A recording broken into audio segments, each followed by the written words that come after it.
Ngayon. Okay, magandang umaga sa ating lahat kasi parating umaga dito ngayon. Andito ako ngayon on behalf of all the Filipinos all over the world. And I have a special someone that is a supporter and defender of our nation, President Rodrigo Roa Duterte. My cousin Bobe Torion, he's the attorney of, I'll make him speak to you now, okay? Okay, Bobe. Yes. Hello. Hello. Hi.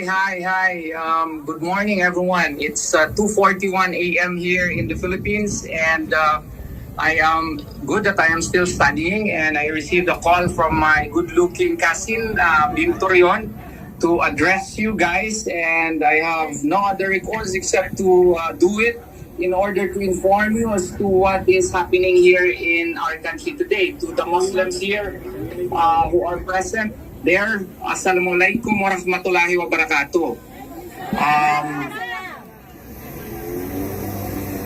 What happened actually was that last Saturday, I was in Hong Kong because of the pasasalamat sa kay Presidente Duterte. And nauna po ako sa kanya, and then March 9 ata yun, Sunday, nung nagkaroon ng pasasalamat kay Presidente Rodrigo Duterte. And the night before that, my other client, Senator Bato de la Rosa, called me and informed me frantically that he received verified reports that there is already a warrant of arrest issued against him and President Rodrigo Duterte, and he requested me to prepare a petition for certiorari. And what happened was that I did that. This is Toronto, Ontario, Canada. On a Sunday, we prepared that petition for certiorari, and then on a Monday, I already requested my staff in Davao to somehow finalize the petition that we filed, that we prepared. But in the evening of Monday, I received a call from Executive Secretary Miguel Dea to include President Rodrigo Duterte already in the petition. So I was already in the airport during that time, together with Kuya Ipe Salvador and my beloved wife. So I somehow amended the petition to include President Rodrigo Roa Duterte, and on a Tuesday, I arrived early morning in Manila, and I was in contact with Attorney Martin Delgra, and we agreed to meet the president in the morning, because in Hong Kong there were lawyers, me included, who suggested to the former president that he should not anymore go back to the Philippines, or at least delay the same.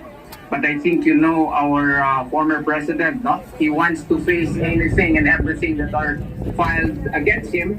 So he decided the original plan was to go home at 4 o'clock in the afternoon on Tuesday. He even moved it early in the morning. So I was there together with Attorney Martin Delgra in the morning in the airport, but there were so many people already.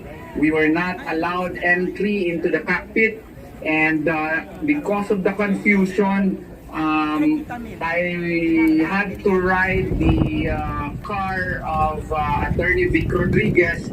Sama kami ni Kuya Ipe Salvador. Si Marty nakapasok sa Villamor Air Base, ako ang wala. So ang nangyari was I had to finalize the petition. The petition was still in Davao. I had to send it by airplane. It arrived at around 12 o'clock noontime. That's the voice of Attorney Torion in Davao City, Philippines. The verification signed by President Rodrigo Duterte, but I think you saw in TikTok and Facebook that I was not allowed entry together with Attorney Vic Rodriguez into the Villamor Air Base. I invoked my right under Republic Act 7438, but to no avail. And then I went to gate 1 of Villamor Air Base. And then hindi pa rin kami pinapasok. Lumabas si Ma'am Hanilet to assist us. Hindi pa rin pinapasok. Nag-awayan. Merong promotion doon na nagtulong si Attorney Vic Rodriguez via phone. And I think sa Facebook post, hindi namin nakita. Nakita ko na lang sa Facebook na yung pagtipag-notaryo, nasa gilid kami ng daan. Sa semento na lang para ma-file. Na-file namin at 4 o'clock 4.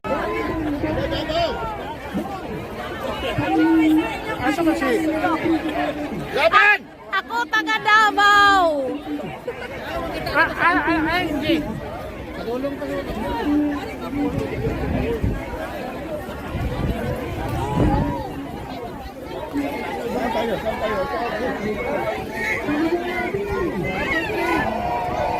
Saan mo nung Ito, gawin natin lahat ba? Ito ka, mo, pasundan ka na.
Okay na dito yung director natin. Ang nakikita ko namin maganda. Guys, leader, ayusin natin. Letter.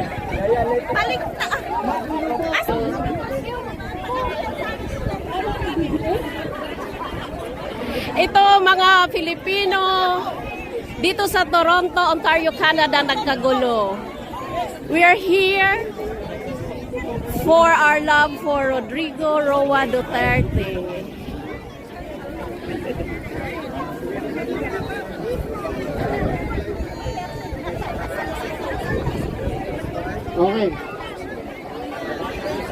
Okay, tinatawagan ko ang mga leaders muna. Monching, Bong, si Kuya, and Kuya, dito ka. Okay, guys. Okay, ganito po. Okay, dito muna po. Usap muna tayo. Ganito, guys. Ganito po ang gagawin natin. I-dissolve natin itong formation na to kasi gagamba lumabas. Okay. Sa utak ninyo, tama. Sa utak mo nasa taas, iba. So, hindi namin kayo bobolahin. Hindi kami mambobola. Okay, gusto nyo ba pumayat? O galaw-galaw.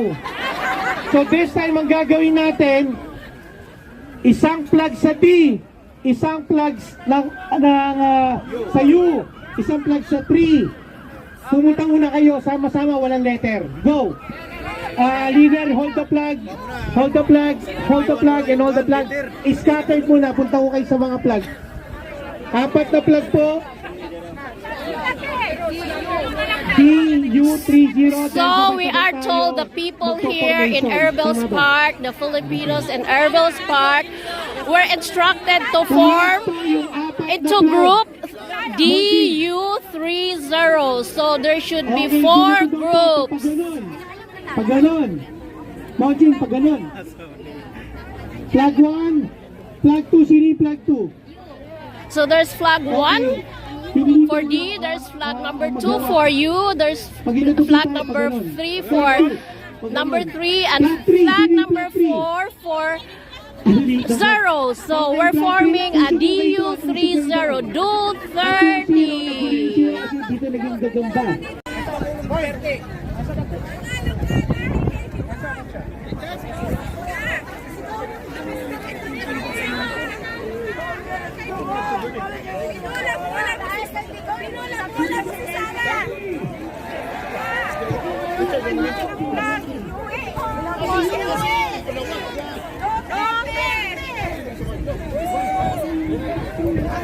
Maraming pong tao dito ngayon sa Toronto at sinusuporta ng ating mahal na Duterte.